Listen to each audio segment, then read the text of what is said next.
Un phénomène qui se produit dans les îles est qu'elles deviennent isolées et les espèces qui viennent à les habiter commencent à se développer d'une manière différente de leurs homologues restés sur un continent, en s'adaptant à leur environnement qui change aussi significativement. C'est le cas du Japon, qui est le foyer d'un ruminant escaladant les montagnes de son territoire, le sereau japonais. Cette chèvre est restreinte aux îles principales du Japon Honshu, Kyushu et Shikoku, dans les zones forestières de montagne, à 1000 mètres d'altitude au-dessus du niveau de la mer, tolérant les climats froids et enneigés. C'est le seul ruminant vivant actuellement à l'état naturel au Japon. Avec l'avancée de l'humanité, d'autres comme les cerfs, les vaches, les moutons ont été introduits. Mais étant le seul natif, il a été désigné comme monument national spécial. Cet artiodactyle mesure environ 130 cm de long et 65 cm de hauteur au garrot. Il possède 2 cornes atteignant environ 16 cm de longueur, composées de plusieurs anneaux, et pèse entre 30 et 45 kg. Son pelage est brun foncé, tandis que son cou est blanchâtre, un peu plus épais sur la tête. Il présente des glandes sous les yeux, entre les doigts et prépuciales, ces dernières et les infraoculaires l'aidant notamment à marquer son territoire et sont faciles à observer. Il a 32 dents au total qui lui servent à se nourrir, avec une queue courte mesurant environ 6,5 cm. Le sereau est diurne et se nourrit de plantes, surtout de jeunes pousses et de feuilles d'arbres à feuilles caduques, et parfois de glands tombés des branches, ainsi que de fruits et de fleurs selon la saison. Il passe beaucoup de temps à mâcher sa nourriture pour obtenir une taille déterminée permettant son passage dans ses 4 cavités gastriques. Ils sont solitaires, ayant des territoires qu'ils protègent des autres congénères du même sexe, surtout les mâles. Ces délimitations peuvent couvrir jusqu'à 166 km², leur taille variant selon la disponibilité de la nourriture.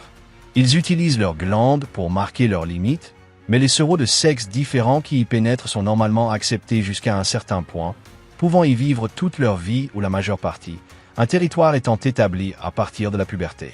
Ne pas en avoir augmente le risque de mortalité. Les femelles héritent parfois des territoires de leur mère.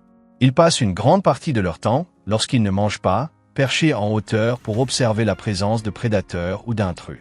Très agiles, ils peuvent gravir de hautes pierres éloignées en un seul bond, traverser une falaise d'un saut, ce qui leur vaut d'être comparés à des ninjas. Ils forment souvent des relations monogames coïncidant avec la proximité de leur territoire, notant que cela n'arrive que pendant la saison des amours de septembre à octobre. Bien que certains mâles puissent avoir 2 à 3 femelles, ce comportement concernant 10 à 30% d'entre eux, on considère que la polygynie n'est pas encore complètement fixée dans l'espèce. Lors d'un rituel de parade, le mâle lèche le museau de la femelle et frappe ses pattes arrière avec ses pattes avant de procéder à l'accouplement. La femelle a une période de gestation de 220 jours, donnant naissance entre mai et juin à un seul petit que la mère élèvera seule en l'allaitant pendant 5 mois. Le petit reste avec elle jusqu'à l'âge d'1 an, voire 3 ans. La puberté survient vers 2 ans pour les femelles et 3 ans pour les mâles, avec une espérance de vie de 20 à 25 ans dans la nature et jusqu'à 33 ans en captivité. Ce mammifère n'a pas beaucoup de prédateurs. L'un des principaux était le loup japonais, éteint en 1900. L'un des prédateurs actuels pouvant les chasser est l'ours noir asiatique, mais c'est sporadique. Les chiens et l'être humain sont actuellement leurs plus grands prédateurs.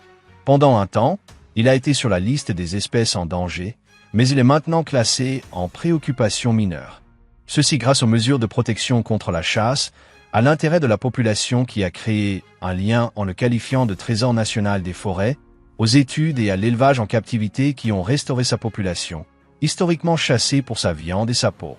Cependant, les cultivateurs d'arbres pour le bois ne les apprécient pas, car ils mangent les pousses de leur culture, affirmant que la population a trop augmenté.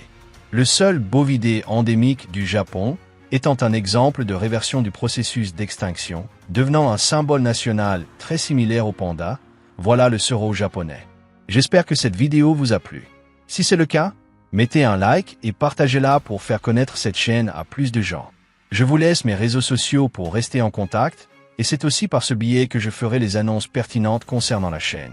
Si vous êtes nouveau, je vous invite à vous abonner et n'oubliez pas de laisser un commentaire ou une question qui vous serait venue. Merci beaucoup d'avoir regardé cette vidéo. À bientôt.